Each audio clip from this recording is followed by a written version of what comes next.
Don Santiago Pérez, gracias por su espera, la paciencia de estos minutos que ha estado esperándonos, Santiago. Y antes que nada, queríamos confirmar con usted, ahí lo vemos, como decíamos, gracias por esperarnos estos minutos. Y antes que nada, darle buenos días para que nos confirme cómo nos sintoniza ya en la capital de la República. Buenos días, muy bien, gracias. Muy bien, listo. Entonces, empecemos con las preguntas. ¿Usted, Clima Social, ha realizado en los últimos días encuestas para la presidencia de la República o no?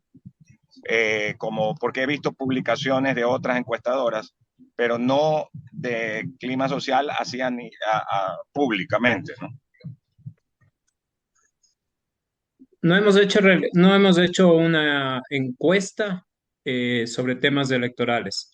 Al ser un proceso electoral extraordinario, Clima Social tenía ya marcada su hoja de ruta de este semestre de trabajo realizando muchos estudios sociales. Hemos estado en muchos lugares del país haciendo mucha investigación de campo, nada político electoral. Tampoco estoy vinculado a ninguna candidatura en este momento. Sin embargo, he estado mucho en el campo y vengo de distintos lugares del país. He podido un poco sentir un poco algunos aspectos y también hemos hecho investigación cualitativa, que no es encuesta, sino grupos focales que nos permiten, sobre todo con jóvenes, que nos permiten determinar cómo están sus comportamientos, sus actitudes, sus opiniones frente al próximo proceso electoral. Ok, ahora hagamos un análisis. Según, vamos a citar nombres, encuestadoras como Comunicaliza y como Click Research y otras, a esta altura la candidatura de Daniel Noboa Asín seguiría adelante de la de Luisa González. Falta todavía, obviamente, que diría, más de 3 semanas para el 15 de octubre. Pero lo importante son las tendencias, ¿no? Como bien decía Santiago, ¿cuál es su visión estratégica, su análisis de lo que ha venido ocurriendo post el 20 de agosto, que fue la primera vuelta electoral? Sí, bueno, em, yo confío mucho en las encuestas de Comunicaliza. Conozco su trabajo, está dirigido por Álvaro Merchante. Ellos hacen encuestas online, encuestas digitales, y eso es una novedad en el Ecuador. No se hacen de cualquier manera tampoco, ¿no? No se trata de poner en el Twitter unas preguntas y ya con eso, sino que esta empresa ha hecho un gran trabajo en tener una base de contactos que están bien identificados, quiénes son las personas que van a responder esta encuesta y que están eh, bien catalogados por condiciones sociodemográficas, sexo, edad, la ubicación en la que se encuentran, y con eso pueden hacer una muestra representativa, a pesar de que es una encuesta online. En el mundo está una discusión a propósito de cuáles son las encuestas más válidas, si son las encuestas que se hacen directamente cara a cara, visitando los hogares a las personas, o las encuestas online. Y la conclusión de los estudios es que depende de muchas circunstancias. A veces las encuestas online pueden ser más valiosas o pueden tener un nivel de precisión importante, debido a circunstancias como las que ocurren actualmente en el Ecuador, que existe mucha inseguridad y una enorme crisis económica, y por lo tanto las personas pueden sentirse atemorizadas si es que es visitada por un encuestador. Y por lo tanto podría ser que la encuesta online está eliminando uno de esos factores de error posiblemente, ¿no? De todas maneras, ¿qué es lo que tenemos en este momento? Tenemos sí una ventaja de Daniel Noboa, una ventaja importante de Daniel Noboa como resultado del impacto del día de las elecciones, en las que él apareció como finalista ante la sorpresa de casi todos, ¿no? y entonces eso le elevó su perfil, su nivel de conocimiento a niveles que no se habían tenido antes y creó una ola de entusiasmo, de apoyo a un candidato nuevo que representa el cambio. Y me parece que eso es lo que estamos viendo en este momento. Las encuestas son el reflejo, una evaluación del momento que hacen las personas cuando les preguntan a propósito de su decisión de voto. Mañana pueden cambiar, pasado mañana pueden inclinarse por una candidatura diferente, lo que sea, ¿no? Pero en el momento en el que se hacen, lo que vemos en este momento es que este es el escenario de partida de la campaña electoral de la segunda vuelta, porque esta todavía ni siquiera comienza y todavía no se ha realizado el debate. Entonces, es una importante diferencia, una gran ventaja a favor de Daniel Noboa, pero es como en las carreras. Algunos corredores se clasifican para partir primero, segundo, tercero, cuarto, dependiendo de la vuelta de clasificación, y eso es lo que tenemos, pero eso no quiere decir que ya se haya escrito el resultado final de la elección. O sea, las encuestas que realiza Comunicaliza son online. Santiago, ¿cómo funciona eso? ¿Le preguntan a la gente online? ¿Cómo funcionan? Un poco para tener una Sí, idea. creo que el punto de partida más importante es que tiene la empresa ha hecho un gran trabajo previo, de años probablemente, de tener una base de datos y en esa base de datos están identificadas las personas de acuerdo con su sexo, edad y localización. Entonces, sobre esa gran base de datos se seleccionan algunas personas a partir de un sistema de muestra estadística representativa para tener, dependiendo del peso poblacional de los distintos segmentos, una muestra de 4.000, 5.000 personas que van a ser entrevistadas. Esas personas son localizadas, les mandan un mensaje de correo electrónico, un WhatsApp o algún mecanismo de contacto y les piden responder una encuesta que se escena en la pantalla. Entonces, nunca son encuestas que se hacen de manera robótica, no tienen un encuestador por detrás, sino que es simplemente un aparato que recoge las respuestas de las personas. Como digo, hay muchas tecnologías para hacer encuestas actualmente, ¿no? Eh, pero la vieja y confiable encuesta cara a cara sigue siendo irreemplazable en el caso del Ecuador. Pero sin embargo, si es que alguien lo hace bien, como hace Comunicaliza, puede tener resultados adecuados que les permitan tener una fiabilidad en su información. Lo que no estoy muy de acuerdo es en la manera en cómo se interpretan los resultados. Creo que a Álvaro Merchante le falta un poquito eso de comprender mejor el sistema electoral ecuatoriano y la cultura política ecuatoriana. Entonces, por ejemplo, él dice, de una semana a otra ha subido tal candidatura en 1,4%, pero el margen de error de la encuesta es de 2. Entonces no hay ni subida ni bajada porque está dentro del margen de error. Creo que eso tiene que aprender un poco mejor a interpretar bien sus propios resultados. Mañana con 40 y, a ver, con 48 minutos tenemos acá. Sí, 9 con 48 minutos. Alcides Ezequiel Montilla García. Saludando pues a don Santiago Pérez. Vea, don Santiago, yo tengo una especie como de debate con algunos colegas y compañeros cuando nos referimos a estos resultados parciales que están entregando las encuestadoras. Le leo. Dice Clip, Novoa tiene 54,5 y González 45,5. Y dice el principal, Francis Romero, que hay una distancia de 10%. Yo digo que no, que la distancia entre el uno y el otro es apenas el 4,5. Estamos hablando sobre siempre. Si González, que tiene 45,5, le quita a Novoa 4,5, Novoa se queda en 50 y González queda en 50 y quedan empatados. O sea, no hay 10 puntos, hay 5 puntos. Don Santiago, ¿usted está de acuerdo conmigo o no? Sí, y eh, creo que mis colegas más jóvenes, o sea, lo hemos dicho, pero vuelvo a repetirlo, es un error calcular el voto válido a estas alturas. No se debe calcular el voto válido. El voto válido es el que les quita a los indecisos, a los nulos y blancos y calcula solamente sobre los que votan por la candidatura uno y la candidatura 2 y hace el cálculo del 100% en función de eso. Eso no se debe hacer. ¿Cómo les puedo repetir y para que les entre? No se debe hacer, porque todavía en este momento es muy importante analizar el voto nulo, blanco y el indeciso. Y tenemos que calcular en la totalidad de ese comportamiento. Entonces hay personas que todavía no han decidido y que no escogen a ninguna candidatura y que no se les puede descartar del análisis.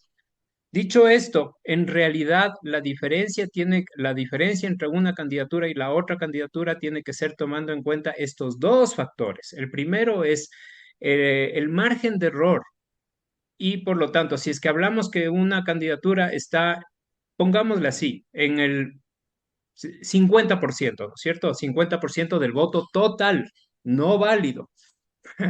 Ojalá entiendan, no válido, total. Y si es que es el margen de error es más menos 2, deberíamos considerar que esta candidatura está entre 52 y 48. Y si la otra candidatura está en 45, el margen de error, que es más menos 2, está entre 47 y 43, porque no es preciso y por lo tanto se mueven dentro de una banda que va un tope máximo, un tope mínimo dentro del margen de error y de la confiabilidad de las encuestas. Eh, y este es el primer factor. El segundo factor es el factor de las personas que se encuentran indecisas, que son más del 15% en este momento. Indecisos netos, ¿no? Además, porque hay algunas personas dicen, sí estoy medio inclinado a votar por un candidato, pero todavía no estoy completamente decidido. Y hay otras que dicen, ni he pensado, no sé cómo voy a votar. Y esas personas son definitivas, porque si es que la diferencia tomando el margen de error, está en menos de 8 puntos, 7 o 8 puntos en una diferencia neta, tomando en cuenta el margen de error del voto total, y el indeciso está en el 15%, ese 15% que va a tomar una decisión por el un lado, por el otro lado, puede cambiar completamente el escenario, puede cambiar el resultado y por lo tanto no se debe hacer un pronóstico en este momento sobre los datos que están publicando las encuestas, que simplemente son un reflejo del momento y nada más que eso. Le digo otra cosa, ¿no? Porque muchos dicen que la segunda vuelta se empieza con 0. Yo no creo, porque Luisa tiene 33, o sea, esa es la base principal de ella, ese es el voto duro. No empieza con 0, empieza con 33. Novoa empieza con 24. Yo creo que los que votaron en la primera vuelta por Novoa, ese 24, van a seguir votando por Novoa el 24. O sea, los dos parten con votos duros. Ahora, si los votos de Villavicencio, que son 16.49, ¿usted no cree que por lo menos el 15% va a votar por Novoa? Ahí súmele.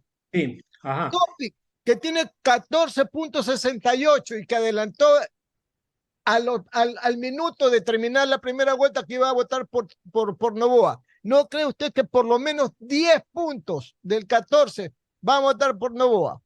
Y el resto, Otto, que también dijo que iba a votar por Novoa, que tuvo 7, póngale 3 pues.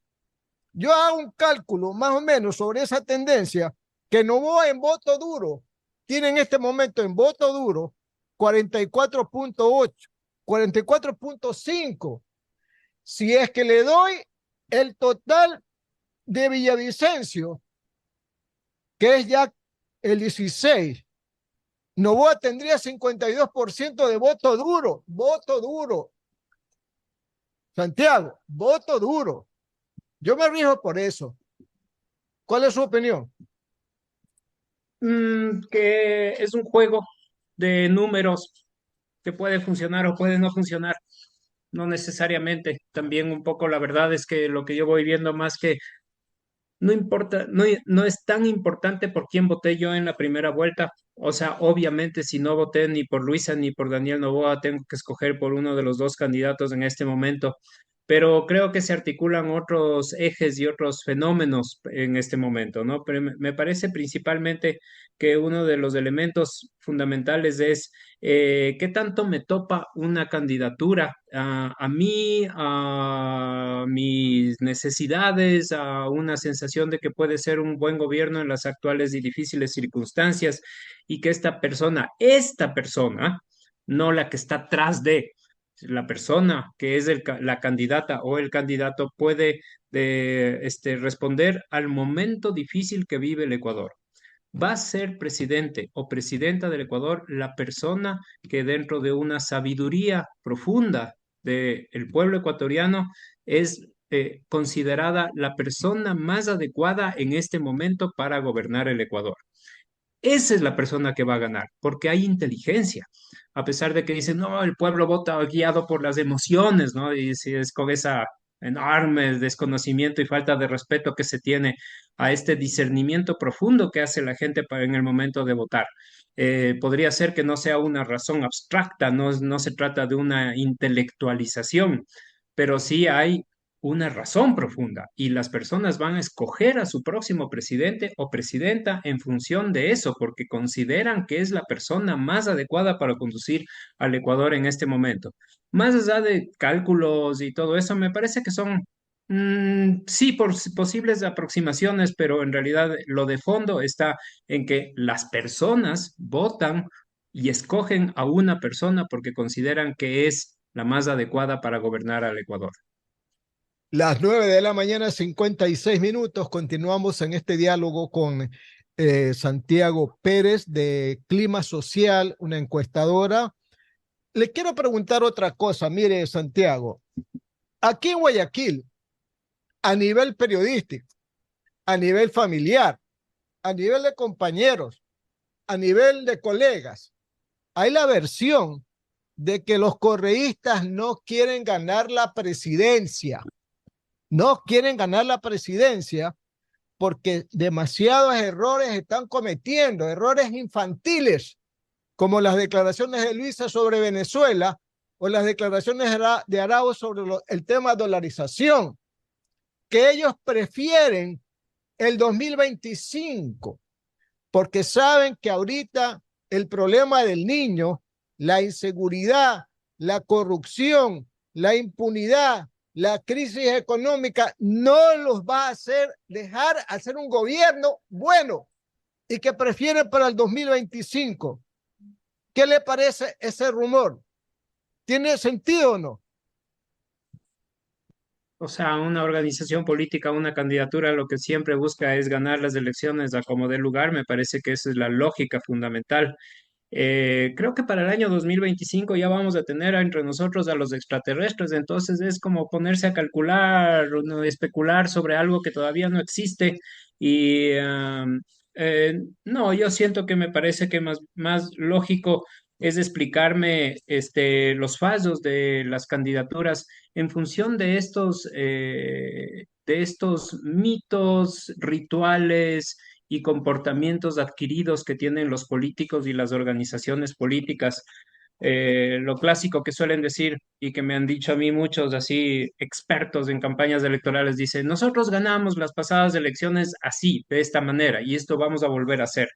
Creo que no se dan cuenta de que cada elección es completamente distinta. Cada elección es completamente distinta y hay que inventarse algo nuevo cada elección porque la sociedad también va cambiando de una manera importantísima. Entonces, lo que teníamos hace 2 años ya no sirve. Y sobre todo con la dinámica que tenemos actualmente de las comunicaciones, de las redes sociales. En el año 2021, Javier Hervas hizo una campaña fantástica, ejemplar, utilizando el TikTok y todo eso. En estas pasadas elecciones de la primera vuelta le estuvimos a todos bailongueando y sandungueando a través del TikTok, no creo que le sirvió de nada. El más memeado de todos fue Bolívar Armijos, fue el que Uno tuvo por la ciento. peor votación y a Javier Herbas no le fue bien. Entonces, cada vez cambian y cambian las reglas y cambia la lógica. Entonces, en este momento tenemos a una población, principalmente los jóvenes, que se encuentran desinteresados y desinformados de la política. ¿Qué les llega a ellos de la política? Los memes, los chistes, los rumores, Eh, entonces, ¿quién les llega más justamente por eso? Los chistes, los memes de Andrés Arauz. ¿Eso les da o les vota, les quita votos? Yo no veo que haya una comprobación empírica, científica, demostrada de que eso les haya quitado votos, ni tampoco las declaraciones trogloditas de la señora Verónica Abad a propósito de derechos. Yo no sé si es que eso les quita votos, le quita votos a Daniel Noboa, probablemente no, o probablemente sí. Creo que eso hay que demostrarlo científicamente, me parece. Muy, muy buenos puntos, porque la verdad es que son un juego de números. Y no, yo he visto también algunas de estas simulaciones, ¿no? De que tanto de los votos de Topic va para Daniel Noboa, tanto para Luisa González, tanto para nulos y tanto está indeciso. Tanto los votos de Villavicencio van para... Entonces, la verdad es que eso, ¿cómo es comprobable? Eso es lo fundamental, como bien dice Santiago Pérez. Santiago, vamos al tema del debate. Queda una semana, 3 días, 4 días. Va a ser un debate que en este caso realmente se lo puede denominar de esa manera, entre dos, con una moderadora, con reglas que les permitirá explayarse mucho más a los candidatos, a ambos, y va a tener mucho más sintonía y expectativa. Entonces, pregunto, ¿qué podemos esperar? Eh, si es que las cifras continúan así, digamos, de lo que se conoce públicamente, con Daniel Noboa, de lo que se ha publicado arriba de Luisa González, podríamos esperar a ella más agresiva, tratando de acortar distancias, a él menos agresivo. ¿Cómo lo vería Santiago Pérez? Sí, miremos un poco cómo se está manifestando la tendencia, ¿no es cierto? A partir de juntar de todos los datos que tenemos, que disponemos en la actualidad. Tenemos a Daniel Noboa arriba con un margen más o menos estabilizado de favoritismo que le podría dar la presidencia. Si las elecciones fueran el día de hoy, a Daniel Noboa podría ganar la presidencia. Y después tenemos abajo a Luisa también con una base firme de votación, ¿no es cierto? Entonces, creo que pueden pasar dos cosas. La primera es que veamos mucha estabilidad en el escenario y que las líneas de tendencia, como vemos en los gráficos de las encuestas, se mantienen más o menos iguales con pequeñas variaciones y probablemente estas pequeñas variaciones puede ser lo que explican en los últimos esfuerzos que hacen los candidatos para tratar de capturar estos votos que les van quedando disponibles. Siendo eso así, el debate podría ser que ya no sirva tanto como fue en la primera vuelta de estas elecciones, en donde que el debate trastocó prácticamente un poco la intención de voto, pero también era porque teníamos un escenario absolutamente extraordinario después de el asesinato del candidato Fernando Villavicencio y todo lo que había ocurrido esos días anteriores al debate, ¿no? Si es que todo, digamos, camina normalmente, la tendencia puede ser que se mantenga y por lo tanto que Daniel Noboa se desempeñe bien, medianamente bien o muy bien. Lo que no puedes hacer es desempeñarse muy mal ni cometer muchos graves errores. Podría salir bien librado del debate y mantener la tendencia.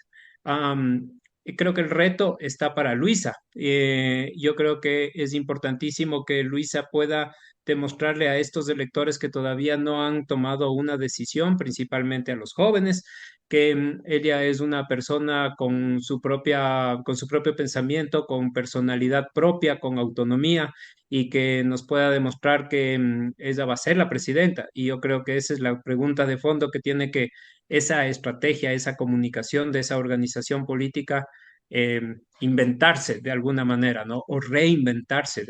Y por lo tanto, el debate es más importante para Luisa que para Daniel Noboa. Daniel tratará de perder lo menos posible.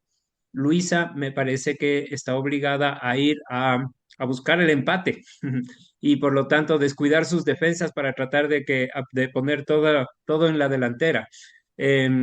Vamos a ver si lo va a lograr. No lo podemos saber porque no sabemos cómo se va a desempeñar. Creo que uno de los retos de Luisa es mostrar autonomía y creo que eso pasa por la preparación.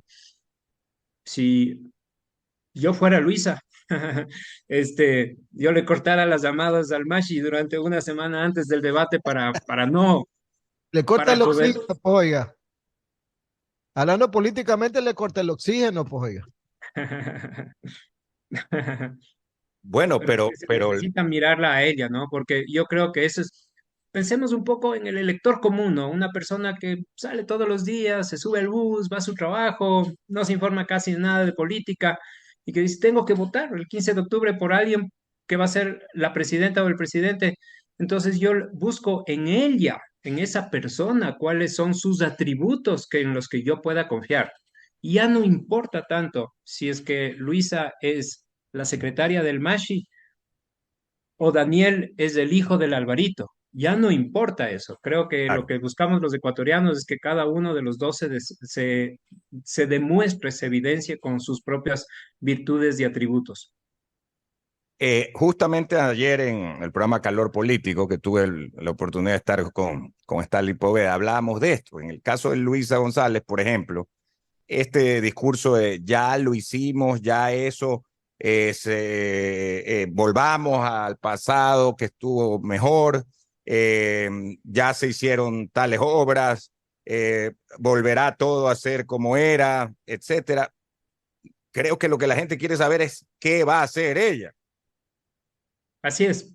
El ya lo hicimos y lo volveremos a hacer pasará a la historia de los eslóganes políticos como uno de los peores eslóganes políticos que a alguien se le haya ocurrido.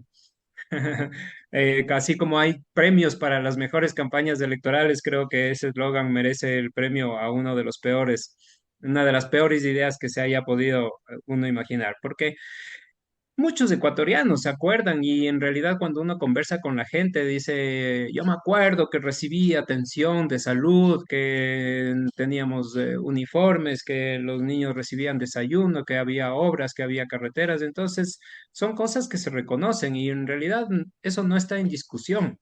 En discusión está el futuro y quién es quién es capaz de poder capear y poder conducir al Ecuador en las actuales circunstancias, no volver al pasado.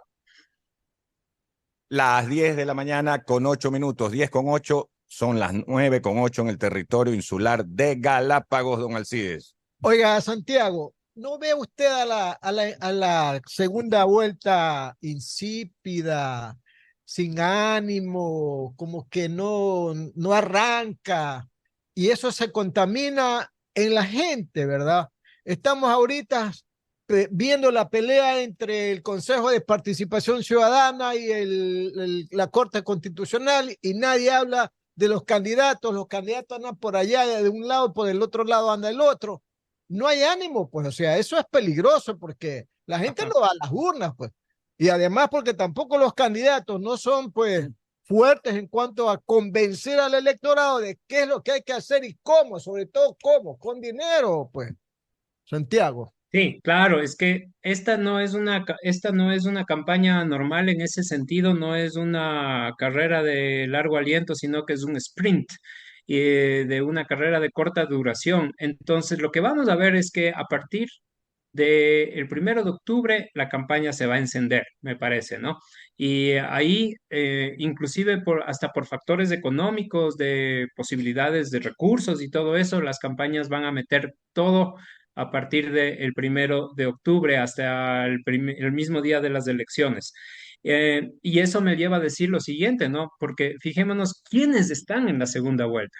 La candidata de la Revolución Ciudadana, la estructura más poderosa que tiene el país, que tienen bases en todos los cantones y yo diría que en casi todas las parroquias del Ecuador, y eso es una ventaja enorme. Y también el hijo de Alvarito, ¿no es cierto? Entonces es la Corporación Novoa, es la Fundación Cruzada Nueva Humanidad, me parece, es toda esa capacidad de clientelismo, de ese aparato político que han desarrollado a lo largo de las campañas de Alvarito y que ahora está mejorado además, ¿no? Con un candidato más moderno que probablemente tiene un mejor asesoramiento y que se deja mejor asesorar también. Se nota claramente eso, que esa es la gran diferencia entre Daniel y Alvarito, ¿no? Entonces, son dos grandes maquinarias y vamos a ver realmente un gran despliegue en la recta final de la campaña.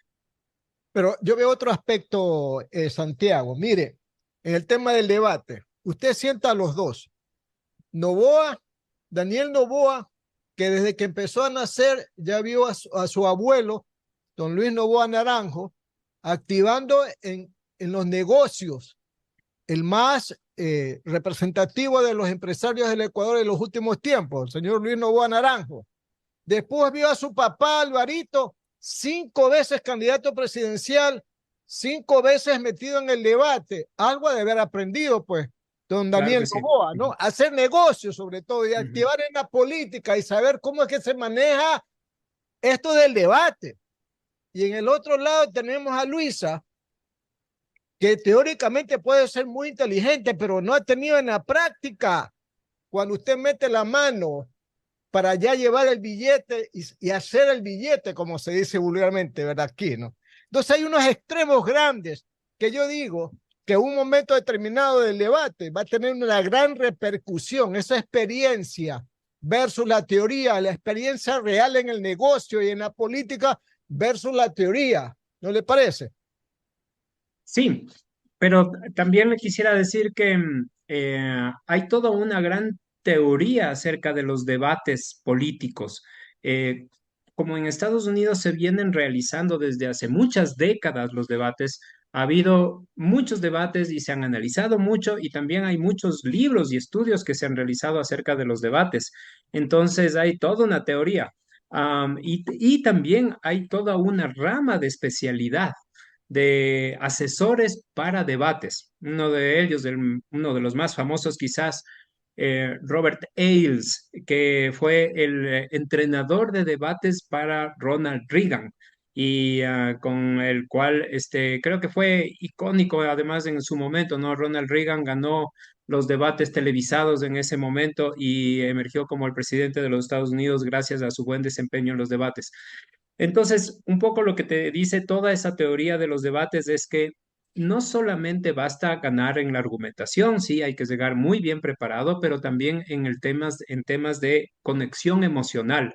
Es decir, que a veces un pequeño gesto, un guiño, una actitud pueden ser determinantes porque están transmitiendo un mensaje que la gente los detecta Mensaje corporal, ¿verdad? subliminal o inconscientemente. El mensaje corporal, ¿verdad? Así es, claro, sí. Entonces, creo que lo lógico es que ambos candidatos jugándose tanto en este momento, en un momento que son 3 horas en las que se puede definir la Ah, es campaña tres. electoral, tiene Ya, que dos, dos, preparar, dos. o Digamos, dos, sí, hora para el peloteo de calentamiento, Ya. diría yo, no para sí, o que tres son horas, 2 horas, ¿qué sí. dice? Son Pero 2 horas nomás por el sí, debate. entonces, por lo general, a veces algunos candidatos lo que prefieren es ir a hacer una encerrona, por ejemplo, para prepararse, ¿no? Durante varios días antes del debate, para llegar bien preparados, frescos, en la actitud correcta, y hay también unos entrenadores especiales que les ayudan a encontrarse bien. Ahora, también, ¿cuál es la cosa? Pasa un poco también por la madera de el candidato o de la candidata. O sea, hay candidatos que son mejores que otros y que se desempeñan bien o no tan bien por más entrenamiento que hayan recibido, ¿no es cierto? Hay algunos candidatos que no se pueden desprender de ese acartonamiento y en cambio otros que pueden ser muy potentes, muy cercanos y que pueden pegar el brinco, ¿no? Entonces, creo que lo que vamos a ver también el día de las el día del debate, perdón, es el buen trabajo que pueden haber hecho los equipos de campaña en preparar bien a sus Cuerpo de candidatos. guerra. El cuarto de guerra. El cuarto de guerra. Claro. Este, una última inquietud de mi parte, Santiago. En el caso de las franjas publicitarias que paga el Consejo Nacional Electoral, es decir, pagamos todos nosotros porque es dinero del Estado. ¿A dónde sería donde más deberían de invertir cada uno de los candidatos? Tienen redes sociales y dentro de las redes pues hay un espectro, ¿no? Que puede ser. Hay televisión, radio, prensa escrita, vallas. ¿A dónde deben de meter, como quien dice, toda la carne al asador? Sí, se dice que una campaña electoral tiene que tener, tiene que desarrollar un mensaje segmentado, es decir, dirigirse a cada público con un mensaje apropiado que es el que le involucra a ese público con el que se va a golpear, ¿no? Los medios de comunicación convencionales, digamos, radio, televisión, permiten segmentar poco porque son muchas personas de muchos tipos los que escuchan una emisora de radio o ven un canal de televisión abierta. No ocurre lo mismo con las redes sociales, porque nos pasa a todos, ¿no? Cada uno de nosotros tenemos nuestros medios preferidos o vemos las noticias a través de un canal específico, eso en las redes sociales. Entonces, en realidad, el reto para los publicistas es exactamente combinar eso, ¿no?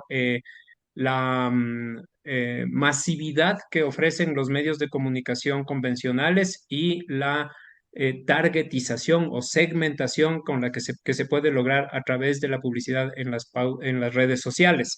Entonces, eso también es todo una especialidad dentro de las campañas publicitarias y de las campañas electorales, saber llegar con el mensaje adecuado por el canal indicado a cada uno de los públicos específicos.